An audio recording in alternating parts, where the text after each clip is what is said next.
नमस्कार दोस्तों, आप देख रहे हैं आपका YouTube चैनल टाइमलेस पैशन और मैं हूं आपके साथ मुक्ता सक्सेना। आज मैं आपको बताऊंगी वर्ष 2020 में पड़ने वाला गणेशोत्सव कब है और ये क्यों मनाई जाती है और इसकी कथा किस प्रकार है। दोस्तों, गणेशोत्सव को हम गणेश चतुर्थी के नाम से भी जानते हैं। दोस्तों, जैसा कि आप सब लोग जानते ही हैं, गणेश चतुर्थी हिंदुओं के प्रमुख त्योहारों में से एक है। इसे विनायक चतुर्थी के नाम से भी जाना जाता है। मान्यता है कि इस दिन बुद्धि, समृद्धि और सौभाग्य के देवता श्री गणेश जी का जन्म हुआ था। इस पर्व को देश भर में खास तौर से महाराष्ट्र और मध्य प्रदेश में हर्षोल्लास, उमंग और उत्साह के साथ मनाया जाता है। यह त्योहार पूरे 10 दिनों तक मनाया जाता है। श्री गणेश के जन्म का यह उत्सव गणेश चतुर्थी से शुरू होकर अनंत चतुर्दशी के दिन समाप्त होता है। इसमें भक्तजन गणेश चतुर्थी के दिन अपने प्यारे बप्पा की मूर्ति घर में लाकर उनका सत्कार करते हैं। फिर 10वें दिन यानी अनंत चतुर्दशी को विसर्जन के साथ मंगल मूर्ति भगवान गणेश को विदाई दी जाती है। साथ ही उनसे अगले बरस जल्दी आने का वादा भी लिया जाता है। इस दिन श्रद्धालु बड़े ही धूमधाम के साथ सड़क पर जुलूस निकालते हुए भगवान श्री गणेश जी की प्रतिमा का सरोवर, झील, नदी इत्यादि में विसर्जन करते हैं। दोस्तों, अब हम आपको बताएंगे कि गणेश चतुर्थी कब मनाई जाती है।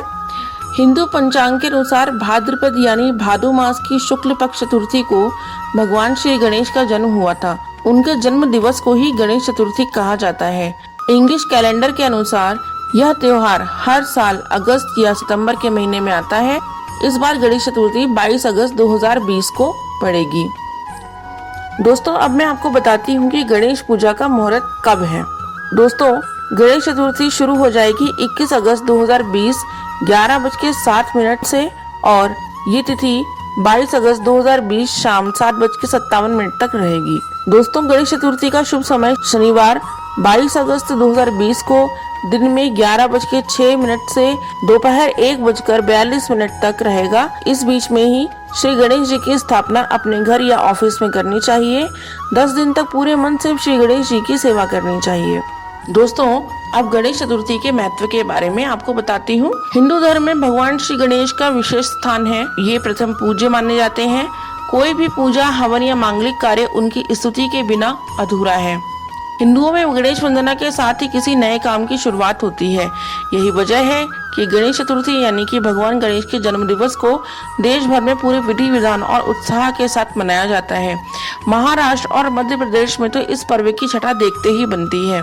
सिर्फ चतुर्थी के दिन ही नहीं बल्कि भगवान गणेश का जन्म उत्सव पूरे 10 दिन यानी अनंत चतुर्दशी तक मनाया जाता है। भगवान गणेश की चतुर्थी का सिर्फ धार्मिक और सांस्कृतिक महत्व ही नहीं है बल्कि ये राष्ट्रीय एकता का भी प्रतीक है। छत्रपति शिवाजी महाराज ने तो अपने शासन काल में राष्ट्रीय संस्कृति और एकता को बढ़ावा देने के लिए सार्वजनिक रूप से गणेश पूजन शुरू किया था। लोकमान्य तिलक ने 1857 की असफल क्रांति के बाद देश को एक सूत्र में बांधने के मकसद से इस पर्व को सामाजिक और राष्ट्रीय पर्व के रूप में मनाए जाने की परंपरा फिर से शुरू की। दोस्तों, अब मैं आपको बताऊंगी कि गणपति की स्थापना किस प्रकार की जाए। गणपति की स्थापना गणेश चतुर्थी के दिन मध्याह्न में की जाती है। माना जाता है कि गणपति का जन्म मध्याह्न काल में हुआ था। साथ ही साथ इस दिन चंद्रमा देखना वर्जित होता है। ऐसा माना जाता है कि चौथ के चंद्रमा को देखने से व्यर्थ ही आक्षेप लगता है। गणपति की स्थापना की विधि इस प्रकार है। आप चाहें तो बाजार से लाकर या अपने हाथ से बनाकर गणपति बप्पा की मूर्ति की स्थापना कर सकते हैं। गणपति की स्थापना करने से पहले स्नान करने के बाद नए या साफ धुले हुए बिना कटे फटे वस्त्र पहनने चाहिए। इसके बाद अपने माथे पर तिलक लगाएं और पूर्व दिशा की ओर मुख कर आसन पर बैठ जाएं। उसके बाद गणेश जी की प्रतिमा को किसी लकड़ी के पटरे या गेहूं, मूंग, ज्वार के ऊपर लाल वस्त्र बिछाकर स्थापित करें। गणपति की प्रतिमा के दाएं बाएं रिद्धि सिद्धि के प्रतीक स्वरूप एक सुपारी रखें। गणेश चतुर्थी की पूजन विधि इस प्रकार है। गणेश जी की स्थापना के बाद सबसे पहले घी का दीपक जलाएं। इसके बाद पूजा का संकल्प लें। फिर गणेश जी का ध्यान करने के बाद उनका आवाहन करें। इसके बाद गणेश जी को स्नान करवाएं। सबसे पहले जल से, फिर पंचामृत से और पुनः शुद्ध जल से स्नान कराएं। अब गणेश जी को वस्त्र चढ़ाएं। अगर वस्त्र नहीं है तो आप उन्हें एक धागा भी अर्पित कर सकते हैं। इसके बाद गणपति की प्रतिमा पर सिंदूर, चंदन, फूल और फूलों की माला अर्पित करें। अब बप्पा को मनमोहक सुगंध वाली धूप दिखाएं। अब एक दूसरा दीपक जलाकर गणपति की प्रतिमा को दिखाकर हाथ धो लें। इसके बाद आप नैवेद्य चढ़ाएं। इसमें प्रमुखतः मोदक, मिठाई, गुड़ और फल शामिल है। इसके बाद नारियल और दक्षिणा प्रदान करें। अब अपने परिवार के साथ गणपति की आरती करें। उसके बाद हाथों में फूल लेकर गणपति के चरणों में पुष्पांजलि अर्पित करें। अब गणपति की परिक्रमा करें। ध्यान रहे कि गणपति की परिक्रमा सिर्फ एक ही बार की जाती है। इसके बाद श्री गणेश जी से किसी भी तरह की भूल चूक के लिए माफी मांगे। पूजा के अंत में उनको प्रणाम करें। दोस्तों, अब भगवान श्री गणेश जी की जन्म कथा के बारे में आपको बताती हूँ। भगवान श्री गणेश के जन्म को लेकर कथा प्रचलित है कि देवी पार्वती ने एक बार शिव के गण नंदी के द्वारा उनकी आज्ञा पालन में त्रुटि के कारण अपने शरीर के मैल और उबटन से एक बालक का निर्माण कर उसमें प्राण डाल दिए थे और उससे कहा कि तुम मेरे पुत्र हो, तुम मेरी ही आज्ञा का पालन करना और किसी की नहीं। देखो पुत्र, मैं स्नान के लिए भोगावती नदी जा रही हूँ, कोई भी अंदर ना आने पाए। कुछ देर बाद वहाँ भगवान शंकर आए और पार्वती के भवन में जाने लगे।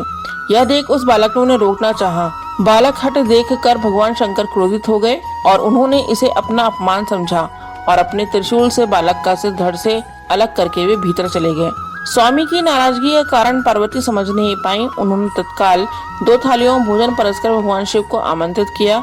तब दूसरी थाली देखकर शिव ने आश्चर्यचकित होकर पूछा, यह किसके लिए है? पार्वती बोली, यह मेरे पुत्र गणेश के लिए है, जो बाहर द्वार पर पहरा दे रहा है। क्या आपने उसे आते वक्त नहीं देखा? कहते तो ये भी है कि भगवान शंकर के कहने पे विष्णु जी एक हाथी का सिर काट के ले आए थे और वह सिर उन्होंने उस बालक के धड़ पर रखकर उसे जीवित कर दिया था। भगवान शंकर और अन्य देवताओं ने उस गजमुख बालक को अनेक आशीर्वाद दिए। देवताओं ने गणेश, गणपति, विनायक, विघ्नहर्ता, प्रथम पूज्य आदि कई नामों से उस बालक की स्तुति करी। इस प्रकार श्री भगवान गणेश का प्राकट्य हुआ। धन्यवाद।